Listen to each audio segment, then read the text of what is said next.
If I literally was sitting here like judging you all the time, we wouldn't have a very good relationship. But if I can see something in you and discern that's a growth area, or even that's a sin, but still accept you as a human and treat you with the love you deserve, that can even help dissolve that problem that you have. If you feel the need to express someone's shortcomings to them, that's probably coming from a spirit of condemnation. Even if they theoretically did come to Christ because you scared them into it, they're only loving the punishing God out of fear of punishment. One of the biggest mistakes I see everywhere in the church is people... This is the Live Sovereign podcast. Thanks for joining us. Today we are going to talk about love versus judgment. The love and openness and welcoming family type atmosphere in a congregation is more important than the homogeneous and flawless execution of what God expects us to do in every little instance. Now we're getting somewhere because it's all about the family. And a church really is just a family. Each person who's there is unconditionally loved and welcomed and a part of the family accepted without every single thing they do being tacitly supported by everyone. We can learn so much about the perfect balance between mercy and justice just by thinking of how would I want my parents to treat me. I would want to be accepted for who I am, even if I made mistakes or if I went the wrong way. Nobody wants that annoying mother calling you on the phone saying, "Hey honey, I really don't approve of that guy you're dating." Nobody wants that. Even if the mom disapproves of the guy, that's not going to bring the daughter around to the right guy. It's just going to tick her off and make her go the opposite. It drives exactly. Love is the direction you're supposed to be going. That is the road. That is the way. The rules are just the boundaries to make sure you stay on the road. Keeping the commandments is the absolute baseline of how to properly exhibit love toward others, God, ourselves, but it's not, it's the lowest acceptable level of conduct, not the highest. It's like rules are for the flesh, for the carnal mind. The Bible says don't be like mules and horses that need these bits in their mouth to turn them exactly where you want it. That's the carnal mind. It just wants to pull off the road and go a different way. And you need, hey, we're going this way.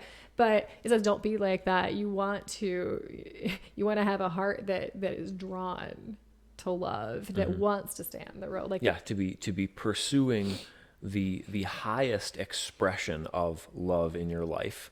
Offenses happen with little ones when you address the nitpicky things before the weightier matters of the law. It's about love. And Jesus cracked down on the Pharisees because they were all concerned about these little tiny details of keeping exactly right. And in doing that, they forgot how to actually be a loving human. Which one is more important in the congregational culture? Is it how you look and what you're wearing and everybody agreeing on everything? Or is it we're all here for the same reason and we're working on it together? Sometimes people that are followers of the Bible or followers of Jesus almost have a harder time loving other humans than just people out in the world. Not everyone, but it's because they can fall back on certain scriptures and thump you over the head with them, saying why that person should be excommunicated, why that person's a heretic. There's lots of finger pointing because there are verses that are in there that you can cherry pick to say, well, it was right for me to go and tell that person exactly what the Bible says because they did this. This is what's going to happen. And that's not the love that the Bible is really speaking about. The rampant misapplication of biblical principle is, here is the scriptural backing for why I don't have to love somebody. Yes. Instead of the other way around. Exactly. Here is the scriptural, here's the chapter and verse of why this person has it coming to them. Yeah. As opposed to, God loves everyone, regardless of whether they're keeping his commandments. And when God calls someone, they are being called into a deeper relationship and into a deeper understanding of how to follow God's commandments. It's not the other way around. It's not perfect commandment keeping earns love. It's love is the gateway to better keeping the commandments, which is just an expression of God's love. God loved the world before while they were doing everything wrong. Jesus loved the people that were crucifying him. It really, just like everything else we're talking about, it comes back to those two parts of a person, the spirit and the flesh. God hates that carnal part, the hardened, Pharaoh in all of us, right? The one that just wants to sin. And all of us have that. That's what he hates. And some people have that stronger in their lives than others. But every person has this. Every person has that human, the spirit side of them, the human spirit that's in them, like the essence of what it means to be made in God's image. Right. Showing unconditional love towards someone is the ultimate unstoppable force in, I hate to say winning them back, but in separating love and judgment or obedience. There's verses about winning them back with perfect love. I don't think I can quote any right this minute, but love covers sins. There's a proverb. I think I read it this morning. Well, it's in one of the epistles. It says perfect love. Someone who turns their brother back from iniquity. That's James. Right. Will save a soul from death and cover a multitude of transgressions. It's my favorite book. So save a soul from death and cover a multitude of sins. Yeah. The idea is that it doesn't matter how much disobedience has happened, love can cover over all of that. And it's obviously Christ's sacrifice being more than enough to atone and make up for anything anybody's done. But it's also in terms of personal relationships. If you are willing to unconditionally love someone, that will pave over any misdeeds. Anytime there's an offense that happens, even if it's a little one, if you literally go and bring it up to that person every single time, like if you annoyed me and every single time you annoyed me, I came up and I was like, hey, I need to talk to you about this, Matthew 18. That would literally fan the flames of strife in our relationship. Yes, the Matthew 18 squeaky hammer you get to hit people with righteously. This is the second time the squeaky hammers have come up. We need to get some.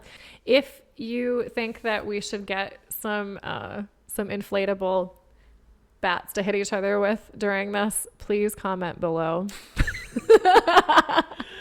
Possibly with an Amazon link. That sounds fun.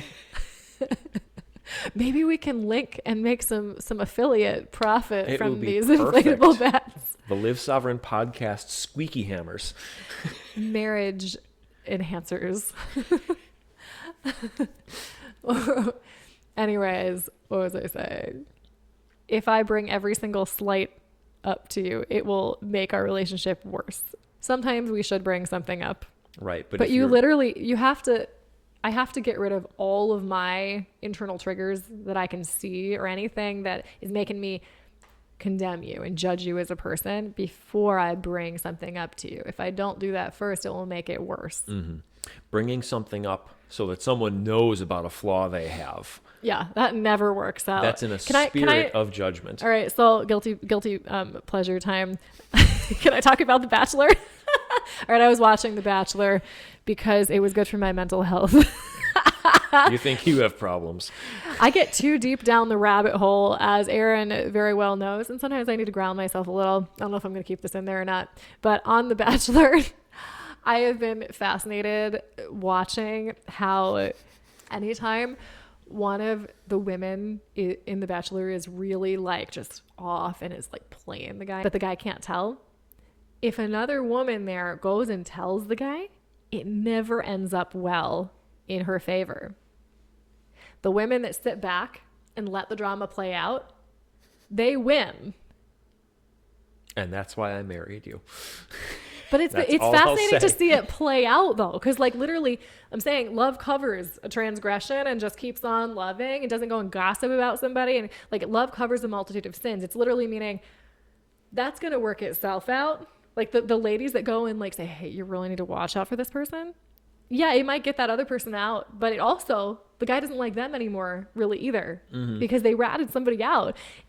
It's just interesting to see it in real time play out, because that's literally what happens in relationships though. Like if we go and like say, hey, this person, like really, they're not a good person and blah, blah, blah. And here's why, even if it's true, it comes back to bite you, the person that told them. So it's neat to see it play out. Anyways. No, well, that's The Bachelor is teaching me spiritual concepts. well, what you're describing is literally the biblical definition of gossip. Yeah. It's, I need to tell you something about this other person that you Even need to if know. it's true and like even if it's all the way true, it literally comes back to bite the person. We haven't touched on the idea of a spirit of love or spirit of judgment. We were just getting into that. The idea that if you go to a congregation where everyone loves you, but because they love you, they're going to tell you, hey, you're doing this wrong. They're going to say, that feels great. Yeah, we preach love here at this congregation, but we also have rules that need to be followed.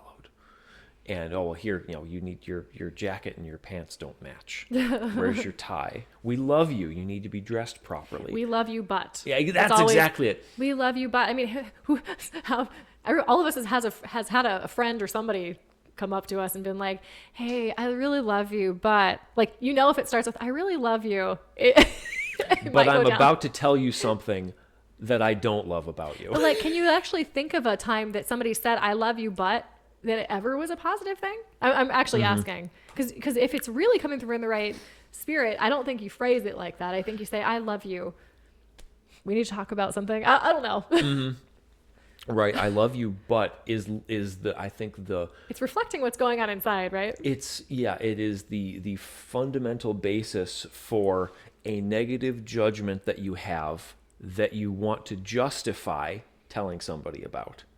I love you, and because I love you, I'm going to tell you something that you're doing wrong.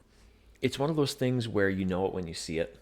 There's congregations where people are really feel it. Right. You know Right? it when you feel it. You feel okay. They're people are nice here. They're friendly, but deep down there are expectations on you, and if the expectations aren't met, things can go sideways really easily. Yes. And take it back to the family analogy again. Obviously, every family has expectations, but when you're in a place where I have expectations, and if you don't meet them, I will withhold my love. That's exactly it. Oh, well, if Instead you don't... I have expectations, and... I love you regardless, but this is how it needs to work. Yeah. Yeah, when you're One's somewhere... manipulative, actually. When you think of it in a family, it really makes it clear how manipulative it actually is. That's exactly the principle I was talking about. We're connecting love and obedience or judgment, where, you get love if you fulfill these criteria. That's the Instead fundamental you of always manipulation. get love, and here is how to love back.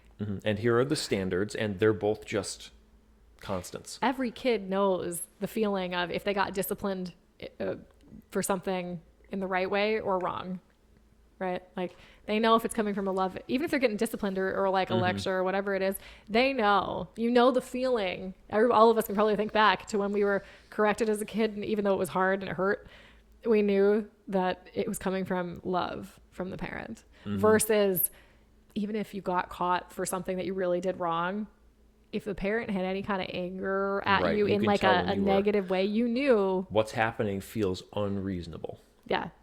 Coming back to this idea of love versus judgment or obedience to the commandments, I was just letting this run through my head and thinking about the New Testament church, all of the epistles and these little snapshots in the letters of how the different congregations in that first century of the church worked, and realizing just what a diverse and varied bunch of people were in the first century church. They were all yellow pencils. Exactly. And that was it was all over the place in terms of who God was calling into the church And it was a messy, chaotic, disorganized process because of the imperfect people God was calling in. It wasn't this clean, straightforward, repetitive assembly line of perfect Christians getting stamped in a plant. A Christian factory. Exactly. Yeah, there's no such thing as a Christian factory other than If there the was, world. God would have made AI take over the world already. AI people. No, but like that's the God doesn't want automatons or robots. Right, exactly. He calls people from all of these different backgrounds. You have all of the Jews that he called to Christ and to understand and to be followers of Christ. And then it gets really crazy because it's not just Jews who get to be Christians. It's all of the Gentiles, people from all of these different religious backgrounds that are getting called to Christianity, and all of the contention and the having to figure out how does this work that the elders and the apostles were having to work out. Where well, do you need to become a Jew in order to become a Christian? Do you need to be circumcised and you have to check all these boxes? And the upshot of all of it being, well, no, you don't need to all be exactly the same and follow the exact same path of conversion. I mean, God created diversity and cultural differences and differences in race and all these different things because he likes diversity. Nobody wants to just use a yellow crayon for everything. You want colors. Mm-hmm.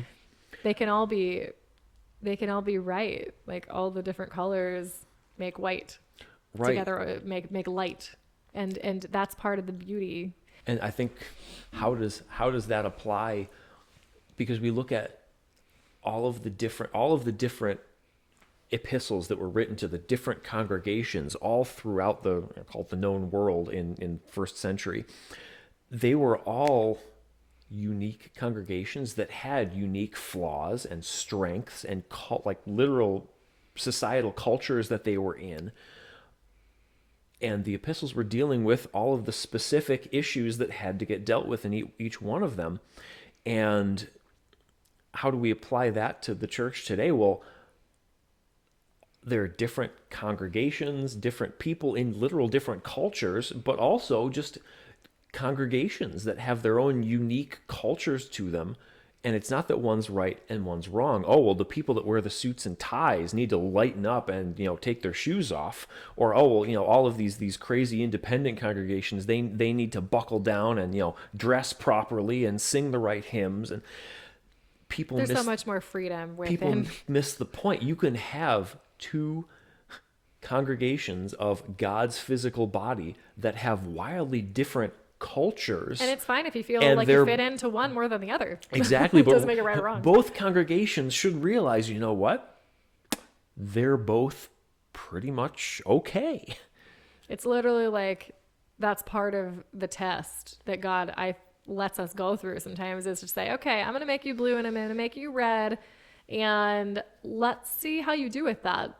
Are you going to judge the other person for not being the right color? And I'm not talking about race at all. Right. Are you in the blue church of God or the red church of God? And here's the reason why. This is the line of reasoning that got us kicked out. I talked about all the different colors and how they should really just become one. But I don't mean that they have to be the same at all, or that any organization should combine.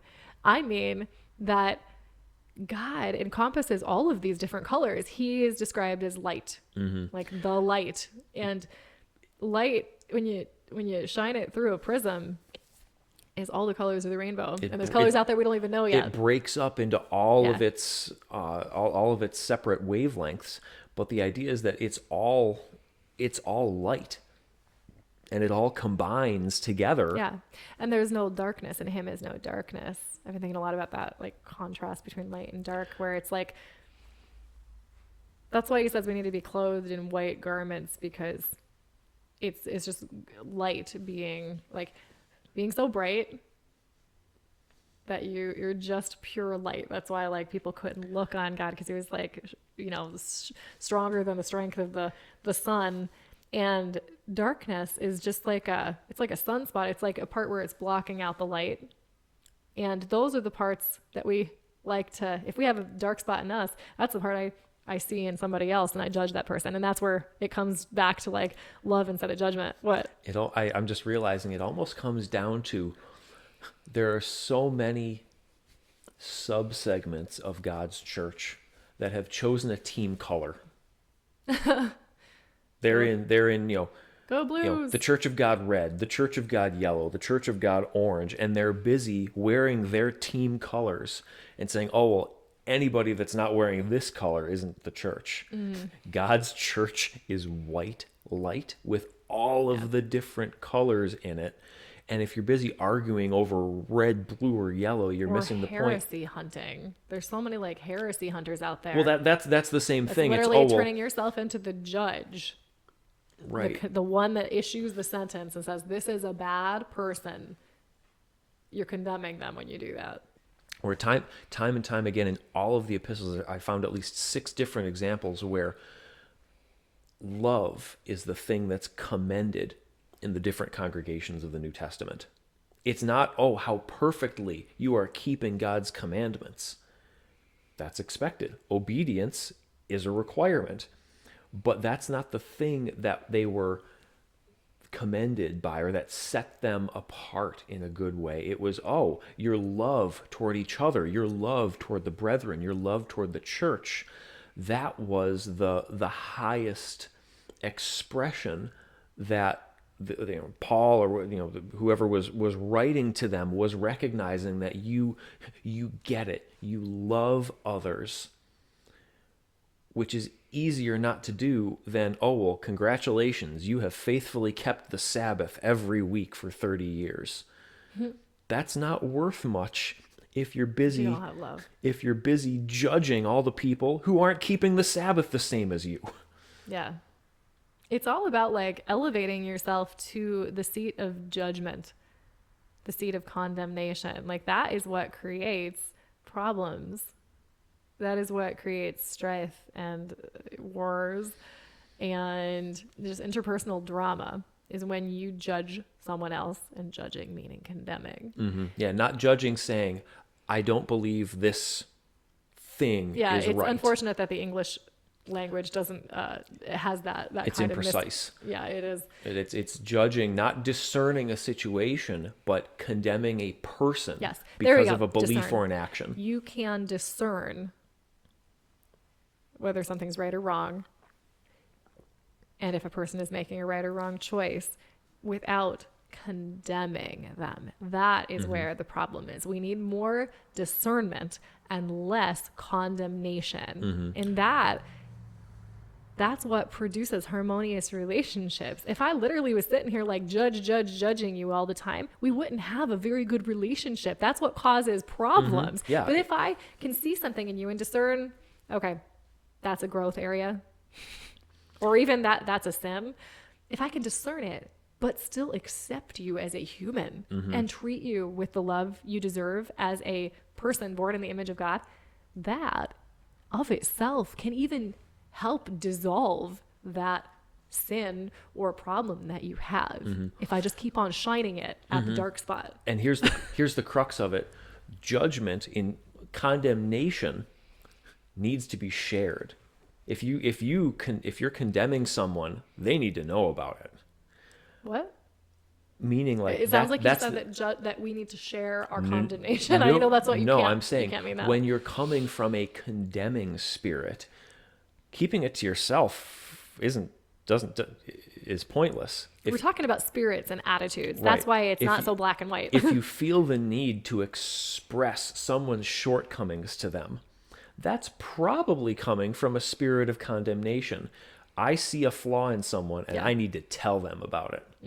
That is almost without fail coming from a spirit of condemnation, as opposed to discernment. If you're looking at a situation and you go, that doesn't seem like it's being done properly. Discernment, you can keep to yourself. Yes.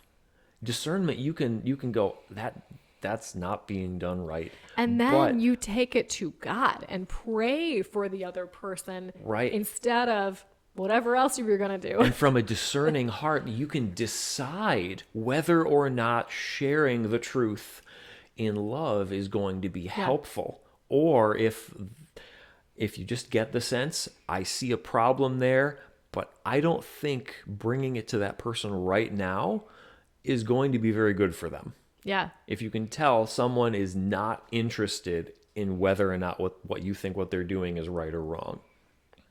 We can all sense a spirit of judgment on someone. Mm-hmm. Like you just, even if they're saying nice things to you, you can just feel it. And whether or not they're right or wrong, if they're condemning you for something, you're not going to be very open to that.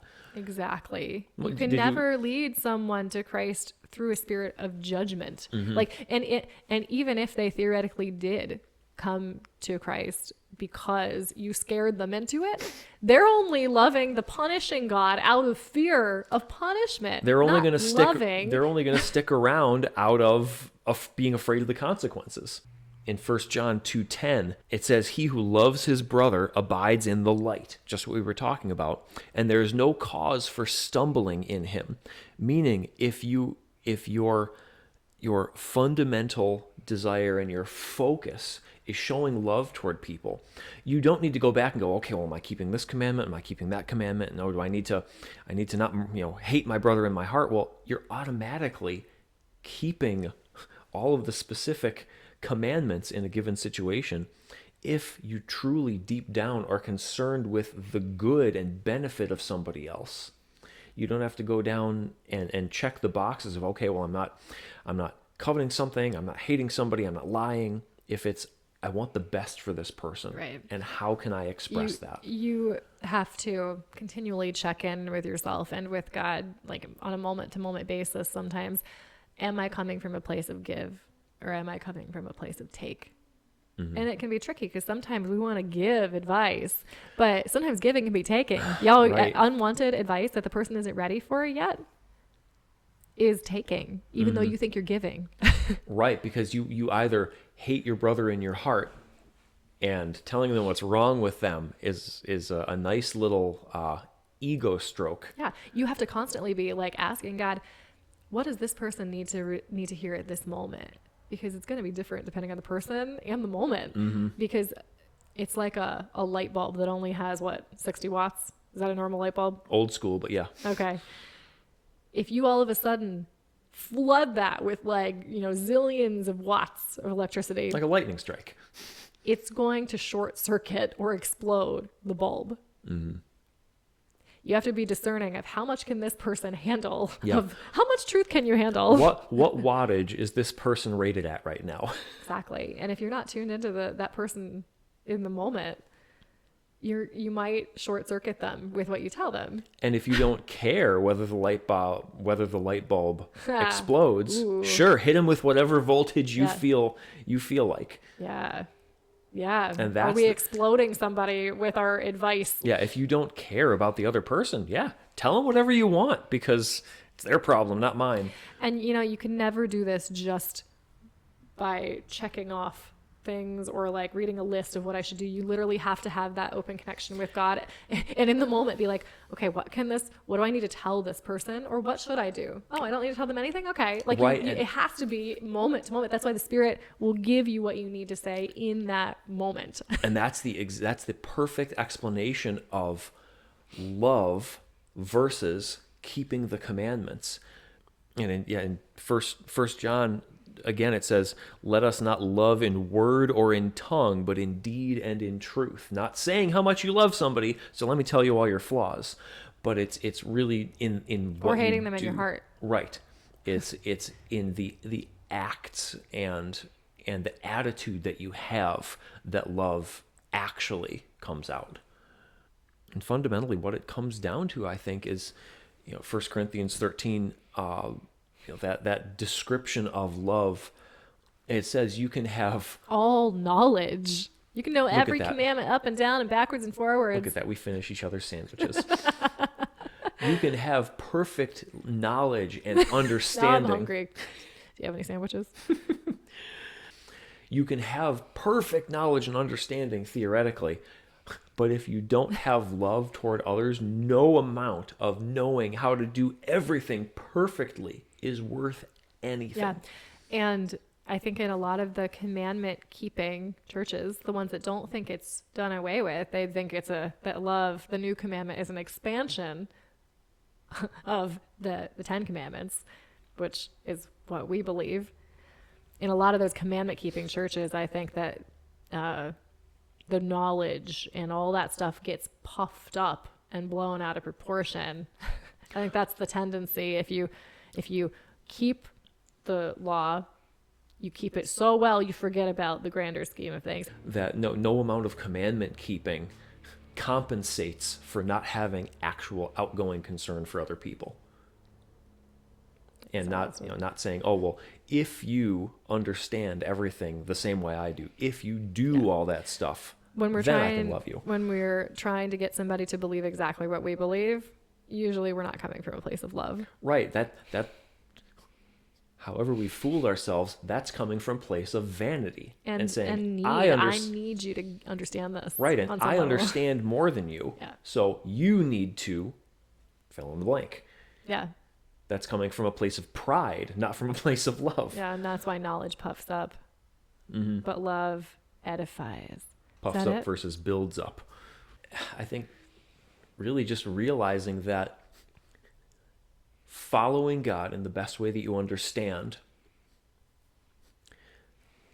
doesn't mean you get to be a jerk about it to people.